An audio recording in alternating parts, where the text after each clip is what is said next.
Aula de número 9 do curso de AutoLisp, e nós vamos nos aprofundar um pouco nesse assunto de geometria, né, de polar. Na última aula eu dei como exemplo, vamos apagar aqui esses elementos, eu dei como exemplo essa função do CAD-norma que serve para desenhar um eixo, né. Reparem a sequência do comando, né. Existe a opção formatar aqui, né, se você digitar F, ele entraria na formatação do estilo de texto, da cor, né, que são parâmetros que você vai passar para o programa, né, lembrando que aqui eu estou passando esses parâmetros através de caixa de diálogo, que é uma forma agradável de passar, né, dados para o programa, né, para a rotina AutoLisp, mas por enquanto nós estamos vendo a passagem, né, de dados para o programa através do prompt. Depois nós vamos estudar no curso avançado a execução de caixas de diálogo. Clique em OK aqui. E qual é a sequência do comando? Eu clico no centro do círculo, né, seria a bolinha do eixo, e em seguida eu pego um próximo ponto que vai dar a direção da linha do eixo, né? Se eu ligar o orto em F8, eu mantenho ele horizontal ou vertical, né, ou em qualquer direção. Dois aspectos a reparar. O primeiro é que quando eu peço o segundo ponto, né, porque o primeiro ponto foi o centro do círculo, quando eu peço o segundo ponto, ele já desenha essa linha, né, chamada drag line, né, que te dá uma referência do próximo ponto visualmente em relação ao primeiro ponto, tá ok? E aqui ele vai entrar com uma outra função que pede o ângulo, que vai ser determinado exatamente pelo ângulo entre os dois pontos que eu marcar. Tá ok? Marco o segundo ponto, nome do eixo, eu digo eixo A, e ele marcou. Vamos ver como executar essa função aqui. Vamos criar aqui uma nova função, defun c2.eixo. Tá, eu já testei lá que o comando eixo não existe, sem parâmetros por enquanto. E como ele vai começar? Setkey, eixo P1, vai ser o que? GetPoint, e a mensagem, /n para mudar de linha, marque o centro do eixo, ou o centro do círculo, tá ok? A mensagem você pode trabalhar à sua vontade. Fecho o getPoint, não vou fechar o setkey, porque em seguida eu vou pedir o segundo ponto, né? Eixo P2, getPoint, /n, para ele ir para a segunda linha, marque o segundo ponto, ou ponto final do eixo, assim por diante.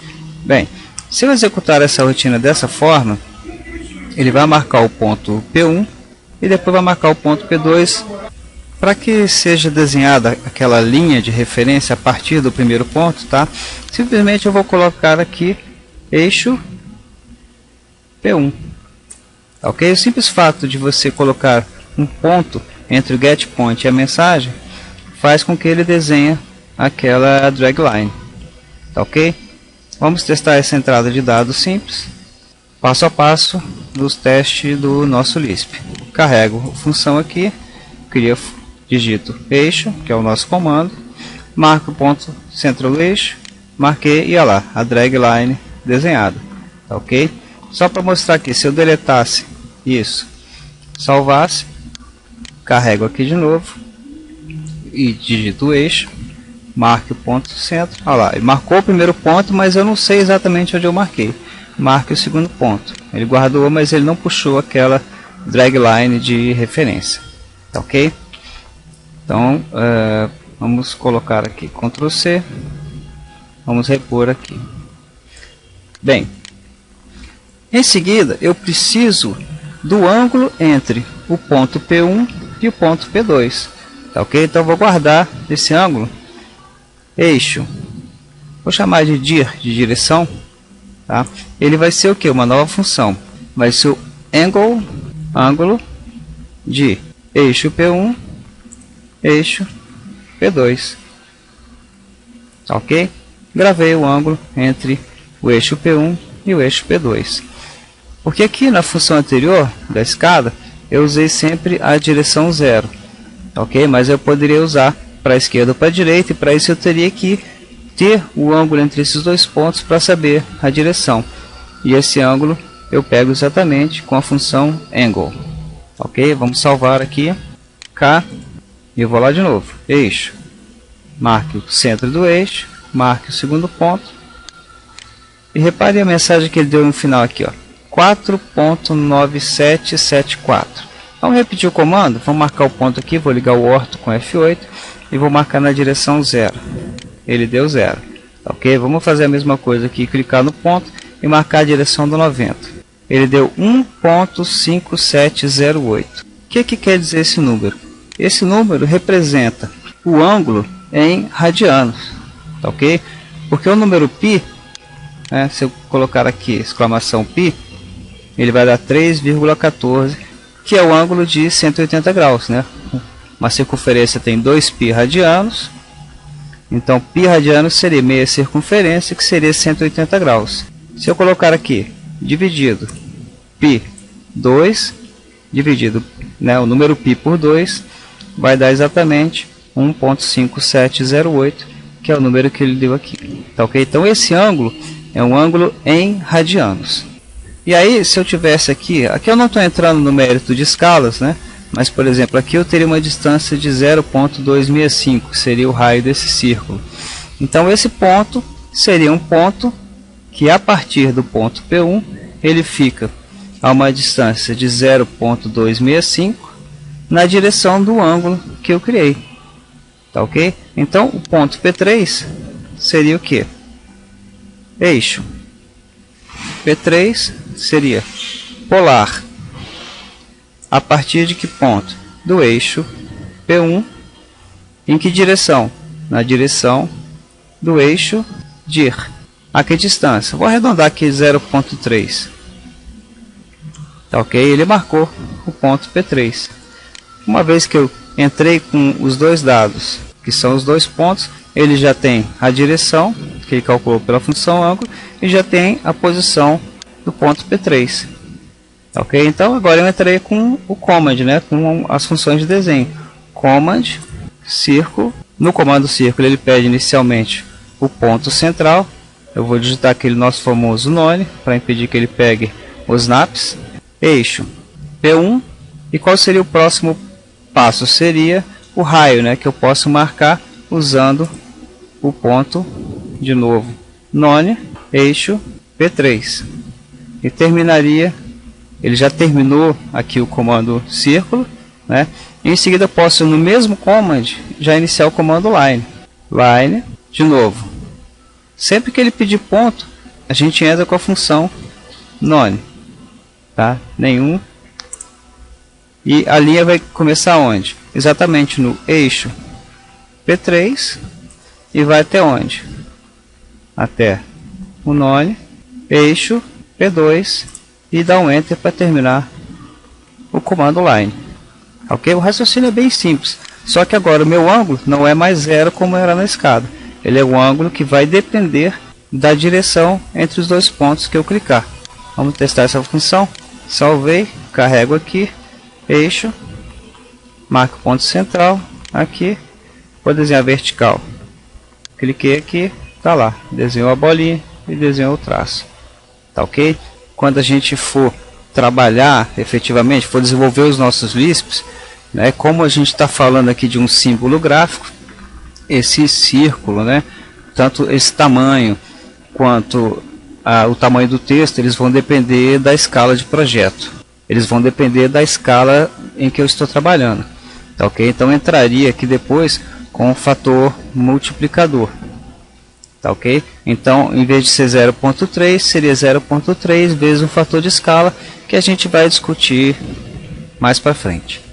Tá certo? Que eu queria destacar nessa primeira parte da aula seria essa função getPoint com o eixo P1, P2, né, que faz com que ele execute o drag, que ele crie aquela drag line, né, que te dá uma orientação para marcar o segundo ponto em relação ao primeiro, e essa função ângulo, que pega o ângulo entre dois pontos e usa como parâmetro para determinar outros pontos. Tá certo? Bem simples.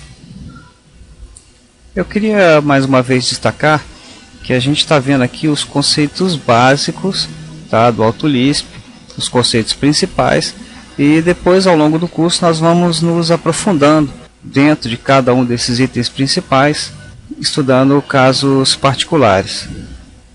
Tá certo? Mas eu queria que vocês primeiro entendessem, da mesma forma como a gente viu lá no curso de Revit, né? Tem um curso básico, onde você tem uma overview, né? uma visão geral de programação e das capacidades do AutoLisp e os principais conceitos. E depois nós vamos entrando mais a fundo nas estratégias de programação e dentro de cada um desses conceitos, casos mais específicos, tá certo?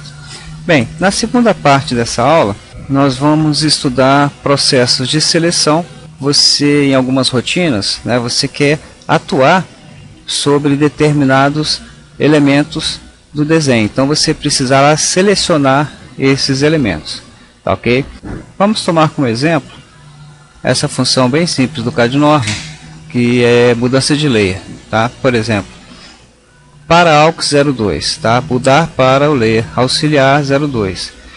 Repare a sequência do comando. Eu dou o comando, que no caso aqui é acionado através de um botão, de uma barra de ferramentas, e a sequência é a seguinte: eu dou o comando e ele pede Select Objects, e é exatamente isso que nós vamos aprender agora, tá? Então eu dei o comando, ele pede seleciona objetos, eu seleciono o conjunto de elementos. Quando eu termino, ele mudou para o layer AUX 02. Se eu quiser confirmar, eu clico aqui e ele me mostra que está lá no layer AUX 02. E como eu faria essa mudança manualmente? Eu usaria o comando change, aí ele pediria seleciona objetos, seleciono os objetos, aí eu usaria properties, em seguida layer, aí o nome do layer AUX 02 e dou um último enter para confirmar, tá ok? Vamos ver como executar isso aqui. O layer, obviamente, né, seria uma variável, né? No caso aqui eu criei várias funções porque eu uso esses layers auxiliares aqui, né, por um método de desenho aí que eu uso e muita gente usa também, tá ok? Uma rotina simples, mas o que eu queria destacar é a função Select Objects, tá ok? Então vamos criar um novo comando aqui, defun c dois pontos, vamos colocar to 2, tá? Para 2, to de para em inglês, tá ok? O primeiro passo do comando seria me pedir a seleção de objetos, tá ok? Então como é que eu executo essa função? Set key, eu vou chamar de to2 select, tá? To2 o nome da rotina a qual pertence, e select indicando que é uma seleção, tá? Mas isso aqui nada mais é que o nome de uma variável, tá? O comando que eu uso para acionar o select objects é o ssget, e como é um comando dentro de outro comando, eu vou ter que abrir um outro parênteses, ssget, fecho o parêntese, fecho o comando e dou enter. Vou fechar aqui a função, tá certo? Vou testar lá como é que funciona isso. Carrego o comando to2, lá, select objects, seleciono os objetos, ele simplesmente selecionou. Repare que quando eu aciono o comando, ele não emite nenhuma mensagem, né? Então seria interessante, como aqui na função, né, mudar para o layer AUX 2, que no caso aqui é o comando P2, né, que está lá entre menor e maior, e ele emite uma mensagem antes do Select Objects, tá? Como o Select Objects não emite essa mensagem, o que eu faço? Eu coloco aqui antes, né, uma mensagem, prompt, que é exatamente para emitir uma mensagem, selecione os objetos para o layer AUX 02, 3 pontinhos e tal, fecho parênteses e ele emite a mensagem, tá? Vou lá carregar cá, to2, lá ele emite a mensagem antes de pedir o Select Objects. Esse comando ssget, ele tem algumas variantes, né? Existem casos, por exemplo, aqui vamos pegar nesse exemplo desse banheiro, né, que eu poderia ter diversas achuras, né, como esse caso aqui. E o quem já tem uma certa experiência com AutoCAD aí sabe que às vezes essas achuras ficam para frente, né? E elas encobrem a linha, principalmente achuras sólidas, né? Isso dá alguns problemas aí na hora de imprimir. Então eu tenho aqui no CAD Norma uma outra função que exatamente envia as achuras para trás, tá, ok? Repare que nesse comando, quando eu clico nesse comando, ele não pede nada, mas ele imediatamente joga as achuras para trás. Por quê? Porque ele selecionou todas as achuras do desenho, tá certo? Bom, então vamos ver primeiro. Vamos voltar aqui para o nosso desenho. Vamos supor que essa função to2 ela pegasse tudo que existe no desenho e mandasse para aquele layer AUC02. Tá? Apenas um parênteses, eu estou pressupondo aqui que o layer AUC02 já existe. Então a gente tem que avaliar isso aí. Mas vamos ver, vamos deixar lá para frente. Estamos estudando casos ideais aqui. Então o SSGet possui a seguinte variante. Se eu colocar SSGet X, significa que ele vai selecionar todo mundo no desenho. E para a gente ver o efeito que isso causa, vamos completar essa função. Depois que ele selecionou todo mundo, o que ele vai fazer? Ele vai usar o Command Change e aí ele vai pedir o Seleciona Objetos, né? Quem seriam os objetos? Os objetos, nesse caso, eles estão armazenados na variável toSelect, tá? Então, outro tipo de elemento que uma variável pode armazenar é uma seleção. A gente já viu que a gente pode armazenar um ponto, que a gente pode armazenar um ângulo, que a gente pode armazenar um texto, e as variáveis podem armazenar também seleções de objetos, tá? É um outro tipo de variável.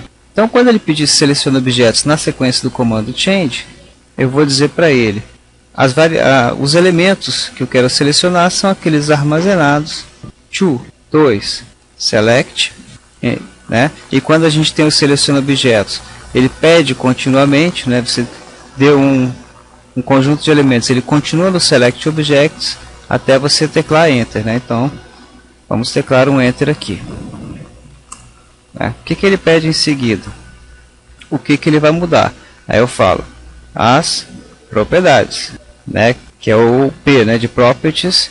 Só lembrando aqui, eu dou change, seleciono objetos, eu seleciono, aí eu dou aquele, repare, ele continua no select object, eu dou um enter, no caso que eu estou clicando com o botão da direita do mouse, poderia ser o enter ou a barra de espaço, e ele pede, especifique o ponto de mudança ou, olha lá, properties, tem um P maiúsculo, né? Então eu vou digitar esse P, ok? Em seguida ele vai perguntar qual a propriedade que eu vou mudar, e eu vou selecionar layer. Repare agora que layer, ó, tem LA, são duas letras maiúsculas, tá, ok? Então vou digitar exatamente LA layer e ele vai pedir qual layer. Aí eu vou dizer para ele é o AUX02. E aí ele continua perguntando se eu quero mudar outra propriedade. Eu digo que não, dou enter e fecho parênteses. Tá, ok? Eu poderia mudar simultaneamente a cor, o line type e assim por diante. Tá certo? Vamos salvar e ver qual é o resultado disso lá. Carrego K e aí eu vou lá. To2. Imediatamente ele selecionou todo mundo. Por que ele selecionou todo mundo?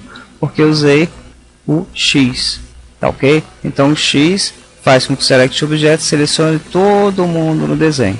É claro que aqui nós estamos falando de um caso muito particular, né? O SSGet X, que seleciona todas as entidades no desenho, né? Seria o caso desta função que eu mencionei, de jogar as achuras para trás. Uma função do CAD Norma, né, para prevenir antes de você imprimir, ele simplesmente seleciona todas as achuras. Quando a gente usa qualquer comando, né, por exemplo o move, né, que pede seleciona objetos, a gente já viu isso em algumas aulas, nós temos vários processos de seleção, como por exemplo eu clico num ponto no vazio, né, ele abre uma crossing para a esquerda, uma window para a direita. A gente já mencionou, eu poderia digitar WP, de window poligonal, e desenharia uma janela, né, numa forma qualquer, e seriam selecionados todos os elementos que estivessem dentro dessa janela. Enfim, o Select Objects terá várias variantes, né, nós podemos expressá-las também aqui no AutoLisp. Se eu entrar aqui no Help e usar aqui o SSGet, né, fiz uma pesquisa pelo SSGet, nós veremos aqui a sintaxe completa do comando, né? O SSGet o Cell Method, né, método de seleção. Se fosse o caso de uma window, eu poderia já definir quais seriam os pontos dessa janela, né, seria um caso muito específico, onde você já tivesse pontos definidos para selecionar determinados objetos. Ok? Então, em vez do X lá, que é o X, seleciona todo o banco de dados, né? Mas eu teria aqui método de seleção, todas essas opções, né? C de crossing, CP de crossing poligonal, fence e assim por diante. Alguns comuns e outros especiais aqui, que como eu já mencionei antes, não vamos ver todos os casos. É importante que só vou destacar um aqui, 2.s, né, que permite uma seleção única, que é apenas um objeto selecionado. No caso de eu usar window ou crossing, né, eu poderia já passar os pontos, né, ponto 1, ponto 2, ou uma seleção de pontos. No caso de ser uma window poligonal, né, dentro de uma área específica definida por pontos, já poderia passar a lista de pontos, né. E o caso que seria talvez o mais comum, inclusive usado lá naquele Lisp de Achuras, seria uma seleção de objetos específicos. Ok? Eu não gostaria, por exemplo, de selecionar todos os elementos, mas apenas todas as achuras do desenho, ou todas as achuras que tivessem determinado layer, ou todos os textos de um determinado estilo. E aí eu entraria com um filtro, né? Ou uma lista de filtros, onde usando o SSGet nós poderíamos separar dentro de uma área, ou mesmo em todos os desenhos, entidades específicas sobre as quais desejamos atuar. Para utilizar essa função, nós precisamos conhecer a lista de uma entidade, que será objeto da próxima aula, na qual completamos esse assunto. Ok? A próxima aula, aula 10, será uma aula fundamental para diversos conceitos aqui, onde veremos o código DXF de uma entidade do AutoCAD. Tá certo? Por enquanto, vamos ficar por aqui. Não percam a próxima aula e a continuação desse assunto.